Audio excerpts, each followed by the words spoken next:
Hi, my name is Dr. Emily Splichal, functional podiatrist and human movement specialist. In this video, we're going to speak about over-pronation or flat feet. Now, the term flat feet is actually a misnomer. It's really not a term that you want to use because it's not telling you what's happening in the foot. Just to have a flat foot does not tell me if you are pronating or you just have no arch.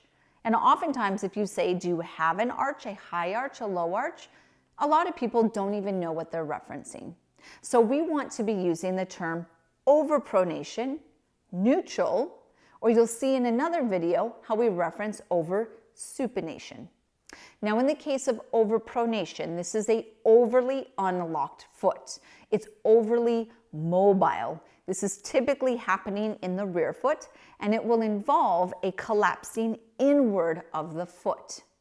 Because of the integrated nature of the foot, when your foot rolls inward into pronation, your leg actually rotates inward, and a lot of people will feel like their knees are knocking inward. Sometimes you may feel like your pelvis is shifting forward.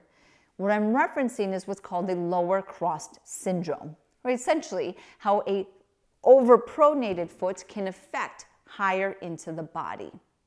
Now, over-pronation is often associated with a muscle weakness, maybe an intrinsic muscle weakness, posterior tibialis, your core, your glutes. Now, depending on the severity of the over-pronation, you may be required to just strengthen the foot, go under a corrective exercise protocol. In the case of a more moderate to severe pronation, it may be required to use orthotics. However, in my patients that I refer them to use orthotics, because of the severity of their pronation, they're also doing corrective exercise. So regardless of the degree of the pronation, strengthening the foot, strengthening the core, and strengthening the glutes is going to be important or necessary to achieve optimal foot function. And then again, depending on the severity, you may or may not need the orthotics.